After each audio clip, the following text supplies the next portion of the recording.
ഇപ്പോൾ ഏറ്റവും ഒടുവിൽ വരുന്ന വിവരം ഇതാണ്. അങ്ങ് ജമ്മു മുതൽ നമ്മൾ ഈ പറയുന്ന എവിടെയാണ് ഈ രാജസ്ഥാനിൻ്റെ വിവിധ ഭാഗങ്ങൾ വരെ വരുന്ന 11 കേന്ദ്രങ്ങളിൽ ഡ്രോൺ സാന്നിധ്യം സ്ഥിരീകരിക്കപ്പെട്ടിട്ടുണ്ട്. പലയിടത്തും അത് വിജയകരമായി ഇന്ത്യ അതിനെ നേരിട്ടിട്ടുണ്ട്, വെടിവെച്ചിട്ടുണ്ട്. ചിലയിടത്ത് സ്ഫോടനങ്ങൾ നടന്നിട്ടുണ്ട്. പക്ഷേ ഏതെങ്കിലും തരത്തിൽ ഇന്ത്യയുടെ ഏതെങ്കിലും മിലിറ്ററി ഇൻസ്റ്റലേഷനെയോ ജനവാസ കേന്ദ്രങ്ങളെയോ അത് ഹിറ്റ് ചെയ്തിട്ടില്ല. ആകാശത്ത് വെച്ച് തന്നെ അതിനെ വീഴ്ത്താൻ നമുക്ക് കഴിഞ്ഞിട്ടുണ്ട് എന്നതാണ് ഈ ഘട്ടത്തിലും വരുന്ന പ്രധാനപ്പെട്ട വിവരം. പക്ഷേ ഒരു കാര്യം, തുടർച്ചയായ 2ാം ദിവസവും ഈ നിലയിൽ ഇരുട്ടിൻ്റെ മറവിൽ പാകിസ്ഥാൻ നടത്തുന്ന ഇത്തരം നീക്കങ്ങൾ, അതിന് സിവിലിയൻ വിമാന സർവീസുകളെ, ഇപ്പോൾ പ്രജിൻ അത് വിശദമാക്കുകയായിരുന്നു, അത്തരം വിമാന സർവീസുകളെ ഒരു മറയാക്കുന്നു. ഇന്ന് അത് ഇന്ത്യ വളരെ വ്യക്തമാക്കി ലോകത്തോട് പറഞ്ഞതാണ് ഏതൊക്കെ നിലയിലാണ് ഇത് പാകിസ്ഥാൻ ചെയ്യുന്നത്. ഒരു എയർ അറ്റാക്കിന് തുടങ്ങുന്നതിന് മുമ്പ് സ്വന്തം രാജ്യത്തെ എയർ സ്പേസ് തുറന്നിടുക, അവിടേക്ക് വിമാനങ്ങളെ സ്വാഗതം ചെയ്യുക, വിമാനങ്ങൾക്ക് അനുമതി കൊടുക്കുക, അതിനുശേഷം മറ്റൊരു രാജ്യത്തേക്ക് ഡ്രോണുകൾ അയച്ച് ആക്രമിക്കാൻ ശ്രമിക്കുക. എന്തൊരു തരം രാജ്യമാണ് ഇത് എന്ന് ആർക്കും സംശയം തോന്നാവുന്ന തരത്തിലുള്ള കാര്യമാണ് പാകിസ്ഥാൻ്റെ ഭാഗത്തുനിന്ന് തുടർച്ചയായ 2ാം ദിവസവും ഉണ്ടാകുന്നത്.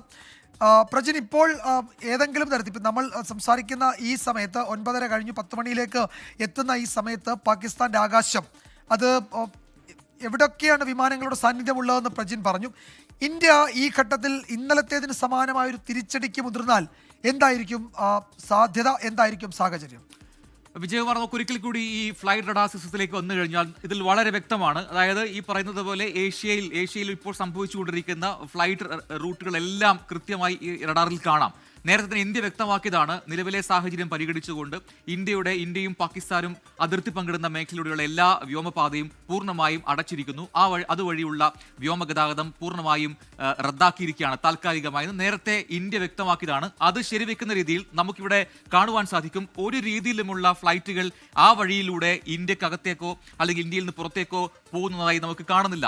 ഈ ഭാഗങ്ങളിലൊന്നും എവിടെയും ഇന്ത്യക്കകത്തേക്ക് ഫ്ലൈറ്റുകൾ വരുന്നില്ല. മറിച്ച് വളരെ മാറി ഈ പറയുന്ന പോലെ മുംബൈ വഴിയൊക്കെയാണ് പുറത്തേക്കും അകത്തേക്കും ഒക്കെ ഫ്ലൈറ്റുകൾ വന്നും പോവുകയൊക്കെ ചെയ്യുന്നത്. അപ്പോൾ ഇന്ത്യ അത് കൃത്യമായി പാലിക്കുന്നുണ്ടെന്ന കാര്യം വ്യക്തമാണ്. ഈ ഭാഗങ്ങളെല്ലാം തന്നെ ഒരു രീതിയിലുള്ള വ്യോമഗതാഗതവും നിലവിലില്ല. കാരണം വളരെ ടെൻസ്ഡ് ആയിട്ടുള്ള സിറ്റുവേഷനാണ്. അതിർത്തിയിലെ അത്തരത്തിലുള്ള സംഘർഷാവസ്ഥ പരിഗണിച്ചുകൊണ്ട് അവിടെ വ്യോമപാത പൂർണ്ണമായും അടച്ചിരിക്കുകയാണ്. ഇനി പാകിസ്ഥാനിലേക്ക് വന്നു കഴിഞ്ഞാൽ സ്വാഭാവികമായിട്ടും പാകിസ്ഥാനകത്ത് ആഭ്യന്തരമായി അവിടെ വിമാന സർവീസുകൾ ഉണ്ട്. ആ സർവീസുകളൊക്കെ അവിടെ പ്രവർത്തിക്കുന്നുമുണ്ട്. അതിൽ അവരാണ് തീരുമാനമൊക്കെ എടുക്കേണ്ടത്. പക്ഷേ എങ്കിലും ഇങ്ങനെ വളരെ ടെൻഷൻ നിലനിൽക്കുന്ന ഒരു സാഹചര്യത്തിൽ അതിർത്തിയിലെ സംഘർഷാവസ്ഥ പരിഗണിച്ചുകൊണ്ട് ഈ അതിർത്തിയോട് അടുത്തിരിക്കുന്ന വിമാനത്താവളങ്ങളെങ്കിലും അവർക്ക് സർവീസ് റദ്ദാക്കി വെക്കാം. പക്ഷെ അതൊന്നും ചെയ്യുന്നില്ല. നമുക്ക് ഇപ്പോൾ കാണാം, ഓരോ ഫ്ലൈറ്റുകളുടെയും മൂവ്മെന്റ് അടക്കം നമുക്ക് കാണാം. നോക്കുക, ഏറ്റവും ഒടുവിൽ ഇവിടേക്ക് വന്ന ഒരു ഫ്ലൈറ്റിൽ ഒന്നാണ് ഇത്.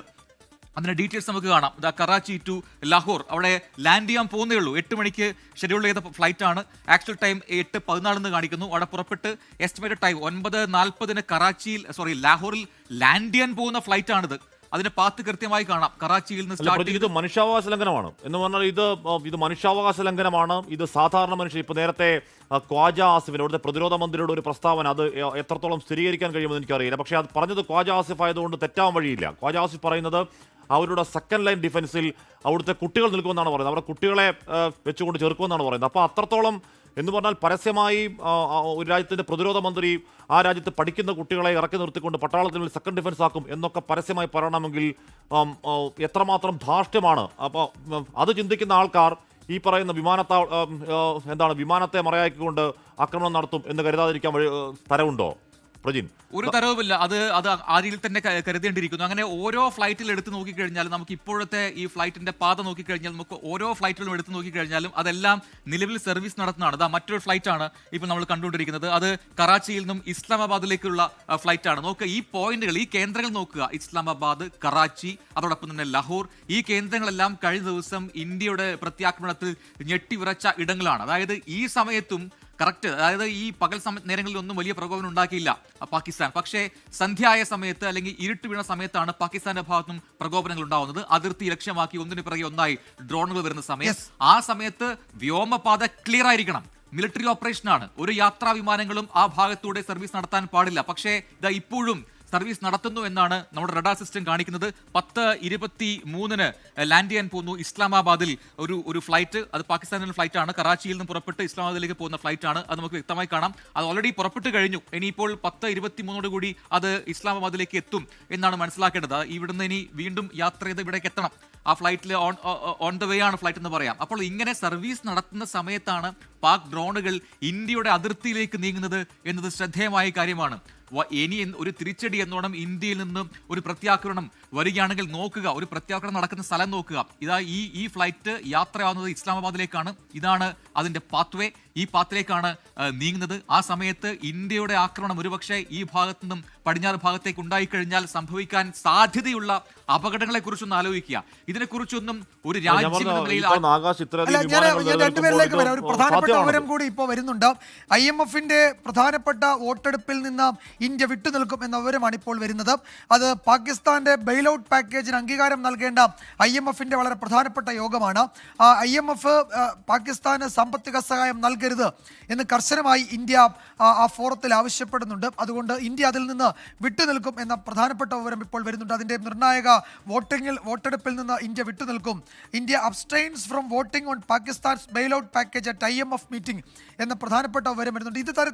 ഇത് വേറൊരു തരത്തിൽ പാകിസ്ഥാനെതിരെ ഇന്ത്യ നടത്തുന്ന ഒരു നയതന്ത്ര യുദ്ധത്തിന്റെ വഴിയാണ്. അപ്പോൾ അവിടെ എന്താണ് സംഭവിക്കുക എന്ന് നമുക്ക് നോക്കേണ്ടതുണ്ട്. ഈ IMF-ന്റെ ഈ വായ്പയ്ക്ക് വേണ്ടി പാകിസ്ഥാൻ ഇങ്ങനെ കെഞ്ചുകയാണ്. ഈ പണമൊക്കെ വാങ്ങിയാലും ചൈനയിൽ നിന്ന് ആയുധമൊക്കെ വാങ്ങാൻ ഇതൊക്കെ ആയിരിക്കും ഉപയോഗിക്കുക എന്ന് നമുക്കറിയാം. അതുകൊണ്ട് അത് തടയുക എന്നത് ഇന്ത്യയുടെ ഒരു പ്രധാനപ്പെട്ട ലക്ഷ്യവും ദൗത്യവുമാണ്.